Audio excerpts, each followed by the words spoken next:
Hello, everyone. Welcome to this month's webinar. My name is Teresa Donahue, Brand Engagement Marketing Manager at Volusion. Are you debating whether you should be investing in paid search marketing? In our webinar today, you will learn why a large majority of retailers surveyed said search marketing was the most effective customer acquisition tactic. A couple housekeeping notes for today. If you have any questions during the webinar, please submit those in the chat section. Tomorrow, we will be sending out an email with the answers to your questions, as well as the recording of the webinar. So let's get to it. I'm excited to introduce to you today our host, Chelsea Chavez, Senior Manager of Growth Marketing with our Grow with Studio team. Hello, and welcome to the webinar, Why Pay for Traffic for Your Online Store. My name is Chelsea Chavez, and I'm a Senior Manager of Growth Marketing on the Grow with Studio team here at Volusion. Heading over to our agenda, we'll talk about what exactly paid traffic is, why e-commerce stores should pay for traffic, how your business can benefit, the perks of running a paid search campaign, and the pros and cons of popular channels before we wrap things up today. So let's go ahead and dive in. So what is paid traffic? Paid traffic is traffic that enters your site at a direct cost to you. This is typically in the form of advertising from Facebook, such as an ad or a boosted post, video or a banner ad from YouTube, or another video platform. It can also be text or a shopping ad from various search engines such as Google, Bing, or even a smaller engine too. While many businesses choose to manage their digital marketing in-house, others may opt to hire externally. Even though external management efforts may come at a cost, free media such as SEO or other earned avenues are not going to be considered paid traffic. Since it is advertising-based, paid traffic is going to be those hyper-targeted ads that you've seen around the internet. These are going to be based on behavior, query match, and audience interest, plus a little bit more. So now that we know what paid traffic entails, let's talk about why you'd want to pay for traffic. If there's a way to exclusively focus on free traffic, then that'd be the ideal situation, right? Of course. But unfortunately, the way that the search engine algorithms have changed in recent years truly makes the search results page a pay-to-play arena. We see this in the form of add-ons to the results page, such as text and shopping ads, knowledge graphs on the right-hand rail, featured snippets, maps, and more. Rather than adding benefit to the natural listings, these features push organic rankings further and further down the page. With the right mix of add-ons, natural listings can be pushed down below the fold in the results. Meaning, if you're ranking number one for a specific keyword, that's great. But if position number one means the user has to scroll past all the ads and additional features before finally getting to your listing, are you actually benefiting from ranking that high at all? Probably not. Today, we know that 54% of all clicks go to the first three positions in the search results, paid or otherwise. So a majority of eligible traffic is funneled directly to those deemed worthy enough to either pay or earn their spot at the top. If you're finding that your website isn't garnering the traffic it deserves but earning high rankings in the results, then adding a paid component might be your best bet to increase overall traffic. It is important to remember, though, that all search engine results are dynamic in nature, meaning each time a search is conducted, the page may realign itself and appear differently for each user. Although ads trigger in approximately 41% of all Google searches, they are not always going to appear for all of your queries. Of course, 41% is a hefty number, and it's only expected to decline as time goes on, especially as you consider launching new or companion campaigns alongside existing SEO efforts. What should you do? Capitalize where you can now and earn the high quality scores and lower cost per clicks today before more competition sets in. Being as hyper-focused as paid traffic is, search ads help customers find what they're looking for quickly. According to a recent study, 75% of those surveyed confirm that they're able to find the information they're looking for easier than if they were to click through multiple natural listings.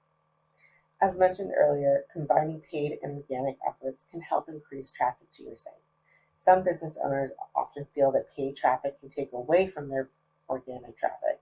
While this might seem like a sound argument, it likely isn't the case. In fact, 89% of traffic generated by search ads is not replaced by organic clicks when those ads are paused. So even if you've enabled that companion campaign, you'll still want to ensure that you're optimizing your campaign, and your website for SEO as well. This will ensure that you're staying high and relevant in those results. Turn off the companion campaign and you might actually lose out on some significant traffic. If you're curious to see whether or not you're in this boat, then identify an area where rankings are naturally high and enable a paid search campaign. After a few months, turn the campaign off to see what happens to your traffic metrics in a performance platform such as Google Analytics. Lastly, paid ads are here to stay. Ads knowingly account for a huge portion of search engine revenues. Google, for example, recently announced that they'd earned a cool $54 billion in Q3 of 2022 alone just through ad revenue. With new users joining Google Ads daily and competition driving up cost per clicks, their ad revenue is again only expected to grow. So now, my favorite part. Let's talk about the benefits. As you know, SEO is a long-term game. There's a lot of work to be done up front that might sit on your site for several months before you truly reap the benefits of that labor. Not so much with paid traffic. Yes, it'll still take some time to refine your audiences and your campaigns, but you will get results much faster. For example, once your campaign goes live, the traffic begins immediately, within reason, of course. It may still take up to about 48 hours or so for ads to go through the review process, but once they're live, and they're actively sending traffic to your site. And the results are going to be in near real time. After refreshing your account once, twice, maybe 3 times, you might start to see some clicks, impressions, and other metrics start to trickle in. But just know that there is about a 3-hour delay for most statistics. Having that ad campaign can help give you some fresh perspective into how consumers are interacting with your ads, with your site, with your business, so you can make those actionable decisions not long after that information is released. Plus, any ad hoc adjustments such as promotions, budget increases or decreases, even pausing and enabling of keywords, ads, and campaigns can be done at a click of a button. And here's one fun one for you. First page results. Fast. It can take months, even years for some sites to painstakingly make their way through the natural listings before they break through on the first page of results. Not so much with ads. As long as your bids are within the first page bid estimate, which Google will give you, which will also vary from industry to industry or keyword to keyword, you can easily make that jump to triggering on the first page of search results. Remember, you are still paying for each click, so you'll have to weigh the pros and cons accordingly. All right, so now let's go ahead and talk about quality. As I mentioned earlier, paid campaigns tend to be hyper-focused. Why? Well, it's simple. We're paying for traffic here and we want to use our dollars wisely. So with that, we're going to target potential customers with relevant keywords. Or if we're targeting social or video assets, then we're going to target relevant audiences. So people known to be interested in our product or service already. Adding negative keywords and audiences is going to be one of the best ways to refine the quality of your traffic. We know that there's going to be some wiggle room with match types and straight users who might not be the best match, but we can specify unique keywords and audience members to prevent them from seeing our ads and wasting our funds. These optimizations can be made early on if you happen to know what you don't want to show up for. They can also be made later down the road as the campaign progresses and you have more data to back up any decisions you make. Personally, I like to always kickstart my campaigns with a comprehensive list of negatives based on what I know I don't want to trigger for. Remember, at the end of the day, Google is a robot, so take a second and think like a robot. Pictures, images, videos, how-tos, these are always going to be great keywords to add to your negative list because they're fairly generic and can easily trigger an ad and cost you your precious ad budget if you're not careful. Next, we can not only can we bid on demographic information, but we can customize the way we speak to our audience. Does your audience resonate with a certain word or phrase? Include it in your ad copy. Do you know that they'll be motivated by quick, fleeting deals? Include a promotion detail in a promotion extension and let them know that the sale won't last long. Lastly, those hyper-targeted ads have to send customers somewhere. So send them where you want them to go based on the actions they want to complete. Are you selling black ballet flats, for example? Great. But don't send Sally to your shoes category. Send her directly to your subcategory page chock full of black ballet flats in various styles. Let her pick shoes she's interested in and then push her through the motion of checking out on your website as she goes. Producing actionable data. Okay, so now that we've got traffic under control, let's talk about actionable data insights that you'll benefit from. One of the most important factors of paid traffic is that you see the results of your campaigns. Sure, you can see results with other traffic mediums, but with paid, you'll see metrics such as clicks, keywords, even specific search queries that people have used to get to your website. And of course, you'll still be able to see the different conversion types that you set up, such as a purchase, a phone call, or anything else. Additionally, once you have data via the platform you choose, or even through Google Analytics, you can use it to make educated decisions on how to progress your campaigns and optimize targeting. One way to do this is by reviewing key metrics and performance indicators such as ROI, or return on investment, and ROAS, or return on ad spend. There are multiple levers that can be pulled during the optimization process here. So the information that you glean from your campaigns can be used to not only optimize your paid traffic programs, but also the site as well. For example, if you happen to notice that customers are exiting on a certain page or conversion rates are low elsewhere, then you might want to take that as a hint to make improvements to your site itself. Plus, you can truly learn more about your business in general. Sometimes we can become a little too wrapped up in what we think users are resonating with that we miss an opportunity or two. With paid traffic, you can cast your net a little bit wider to learn more about your audience, your site, and ultimately which products users are and are not responding to. This allows you to make the best decisions on inventory, promotions, and other related items. And then lastly, here, paid traffic campaigns are controllable and scalable. There are several automated strategies across the advertising platforms that can allow the program to set your maximum bids on your behalf. If you're not comfortable letting the computer determine how much you pay for each click, then that's okay. There are still options that allow you to control the amount you're willing to pay for that traffic. Simply set your bid strategy accordingly at each campaign level and assign maximum bids at ad group or keyword level. Just like your bid amounts, you can also control the amount of money spent on the campaign at large. If you're finding you're needing to make adjustments to how much you're spending, then you can freely adjust the budget on a daily or monthly basis. Just remember not to change the budget too much or too often to allow for you to see more stable results and analyze that information over time. Then, when it comes to building out various campaigns, you absolutely can. Customize your accounts to best suit your business goals and needs. If you have a larger budget, then consider building out campaigns or ad groups based on different categories or subcategories on your site. If you're working with a smaller budget, though, then just start with known high-performing categories or products. As you grow and gain more data, then introduce demographics and interest into the mix and bid based on those behaviors as well. All right, so starting to wrap up here, we'll talk next about pros and cons of each channel. So, Google versus Microsoft.